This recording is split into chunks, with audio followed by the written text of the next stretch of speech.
So starting us off today, we have Will playing Vial Smasher and Ishai Ojutai. This is a control deck where he's trying to play at whatever power level the table's playing because he's taking advantage of his opponent's spells.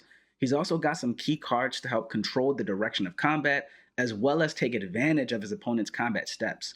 So he's playing a lot of interaction and a lot of ways to close out the game in a surprise fashion. Adam is playing Multani, Yavimaya's avatar. This is a mono green landfall deck. He's got all the landfall things you can imagine in mono green, as well as some powers matter cards and key ways to draw and clear the board based on his commander's big power. Because trust me, once the lands get out, Multani is going to get very, very big. I'm playing Zinnia Valley's Voice. This is, I call it my 50 little guys deck. I have 50 creatures with the goal of abusing Zinnia's offspring ability because my mana curve is very low to the ground. So I have a lot of 2-drops and 3-drops to make sure I'm offspringing throughout the game. Jeff is playing Cayth, Famed Mechanist. Now he's focused on Cayth's proliferate and that ability to have 1/1 artifacts enter whenever he casts creatures. So similar to my vein, he's got a pretty low mana curve, and he wants to be getting creatures out to abuse Cayth's ability to have them enter with 1/1 artifacts. So he's got a lot of the artifacts matter cards as well as the tokens matter cards, and he wants to close the game out with a big board state or with something like impact tremors. Well, that's what all the decks do, so let's go ahead and take it to the game. Will starts by playing Bloodstained Mire, then he cracks it to fetch Xander's Lounge and pass. Adam plays Fountain Port and pass. I play Ragran Triome and do the same. Jeff plays Meticulous Archive. He surveils 1, leaving it on top and passing to Will. Will plays Exotic Orchard and passes. Adam plays a Forest. Then he casts Immort Medallion to discount all of his green spells and he passes the turn. I play Training Center. Then I cast Charismatic Conqueror, so whenever my opponent's creatures and artifacts enter untapped, they can choose to tap them. If they don't tap them, then I get a 1/1 vampire with lifelink. Then I'll pass the turn. Jeff plays Arid Mesa and passes to Will. Will plays the Plains. Then he casts Metropolis Reformer. It gives him hexproof, and whenever it's dealt damage, he gains that much life. He has it enter untapped, so I get a 1/1 vampire token and he passes. Adam plays Planner Nexus. Then he casts Temp with Discovery. He searches his library for a land card and put it onto the battlefield. Then each opponent is tempted to do the same, but for each opponent who does, he gets to do it again. Going around the table, we all decide not to go get free lands. The land he fetches for is Yavimaya, Crater of Growth. Then he casts Sylvan Scrying to search for any land and put it into his hand. Jeff cracks his Arid Mesa in response. The land Adam gets is Urza's Tower. With Jeff fetching for Ragran Triome, then I'll start my turn. I play Sokenzan, Crucible of Defiance. Then I cast Arcane Signet. After that, I cast Knight of the White Orchid. When it enters, I fetch 4 Meticulous Archive. I surveil 1, keeping the card on top. Moving to combat, I send my Vampire token and Charismatic Conqueror at Adam for 3 damage. I gain 1 life and pass it over to you to go ahead and hit that like button and subscribe to the channel, while Jeff plays Archway of Innovation. Then he casts Wand of the World Soul.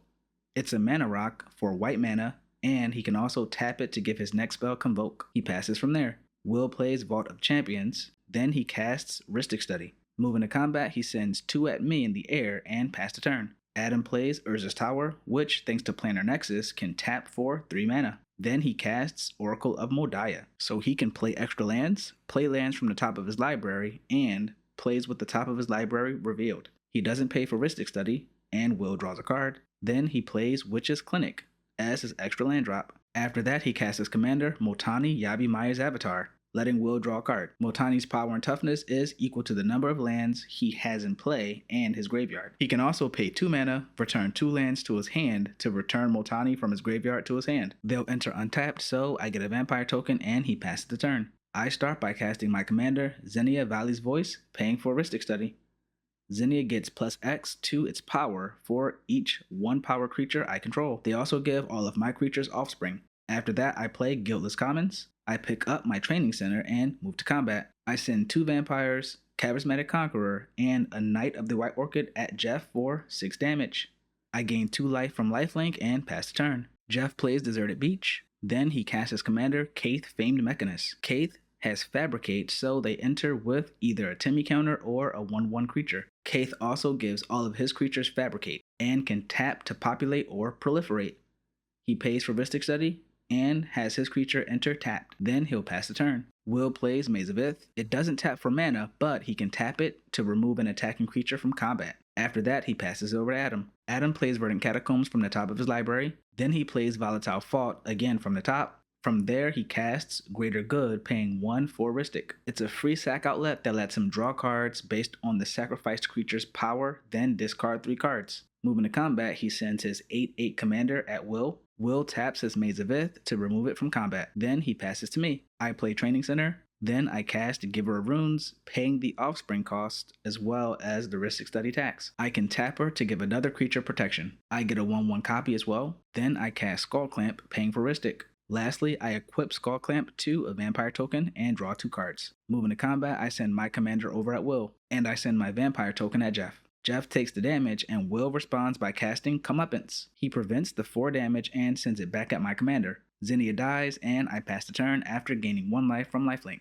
Jeff plays the Plains, then he casts Solemn Simulacrum, paying for Ristic. From Improvise, Solemn enters with a 1/1 servo. Jeff fetches an island into play. They come in untapped, so I'll get 2 vampire tokens. Then, using Wand of the World Soul, he gives his next spell Convoke. He taps his creatures to cast Loshil Clockwork Scholar. Not able to pay for Ristic. Loshil prevents all combat damage that will be dealt to attacking artifact creatures he controls. And whenever 1 or more artifact creature tokens enter, he draws a card, but only once each turn. He gets another servo token. I'll get another vampire token. Then he draws a card from his artifact entering and passes over to Will. Will plays Steam Vents, shocking it in. Moving to combat, he sends 2 damage in the air at me. Then he casts Repercussion. So whenever a creature is dealt damage, Repercussion deals that much damage to that creature's controller. From there, he moves to his end step where Adam channels Boseiju Who Endures. He destroys Will's Ristic Study. Then he'll also use Fountain Port to create a 1/1 blue fish. Will gets Survive Triome from the Boseiju trigger, and Adam starts his turn. He plays a forest from the top. Then he does it again. Moving to combat, he sends his 10/10 commander at me. I declare no blocks. He then uses Witch's Clinic to give it lifelink. I take 10 damage and Adam gains 10 life. Then he sacrifices Multani to Greater Good. He draws himself 10 cards. Because of Oracle of Modaya, we would see each card he draws, which are Splendid Reclamation, Urza's Power Plant, Rampaging Baloths, Wastes, Tireless Provisioner, Exploration, Windswept Heath, Renin 7, and Blossoming Tortoise. He discards Windswept Heath, Snow-Covered Waste, and Urza's Power Plant. Then he pays 2 and picks up 2 lands to return his commander to his hand. After that, he recasts Multani, having it enter untapped. I'll create another token. He moves to cleanup, discarding cards and passing it over to me. I play Ancient Tomb. Then I equipped 2 tokens with Skull Clamp. I draw 4 cards when they die. Then I cast Agate Instigator, paying 2 for its offspring cost. When it enters, I get a token and everyone takes 1 damage from its ability. After that, I cast Scheming Fence. When it enters, I choose Greater Good, so Scheming Fence has all activated abilities of Greater Good, and Adam can't activate it while I control Scheming Fence.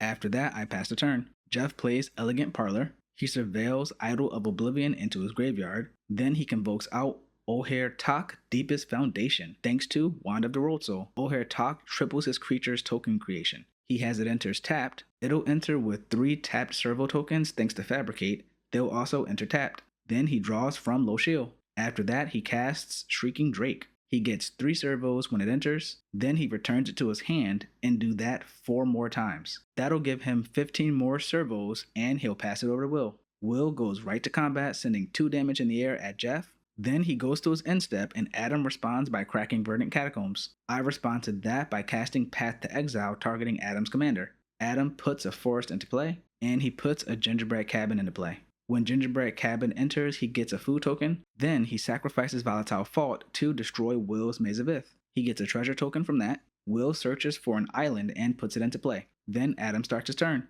He plays Urza's Mine from the top of his library. Then he plays a forest. After that, he casts Rampaging Baloths. It gives him 4/4 beasts whenever lands enter the battlefield. It'll enter untapped, so I get a vampire token. And the table takes 2 damage. Then he casts Tireless Provisioner. Whenever a land he controls enters, he makes a food or a treasure. From there, he casts Splendid Reclamation to return all lands from his graveyard to the battlefield. Will responds to that by casting Gather Specimens. So, if a creature would enter the battlefield under an opponent's control this turn, it instead enters under Will's control. Splendid Reclamation resolves and Adam returns 11 lands to the battlefield. This triggers Rampaging Baloths, so Adam makes 11 beasts, but they enter on Will's side of the board. I respond to those triggers by sacrificing my Charismatic Conqueror to greater good. I draw 2 cards. Adam gets 11 treasures from the lands entering. Then I'll discard 3 cards. From there, Adam casts Ren and 7. It has a lot of abilities, so feel free to pause the video and take a read. Adam uses the +1 ability. He reveals his top 6 cards and put the revealed lands into his hand, with the rest going into his graveyard. Then he'll pass it over to me. I play a Darkheart Wastes. Then I cast Molten Gatekeeper, so when creatures I control enter, everyone takes another 1 damage. With that entering, everyone takes 2 damage from Agate Instigators. Then I cast Guide of Souls, which gains me life and energy whenever creatures enter. The table takes 3 damage from that entering. Then I cast Redemption Choir. It reads, when it enters or attacks, if I control 3 or more creatures with different powers, return target permanent card with mana value 3 or less from my graveyard to the battlefield.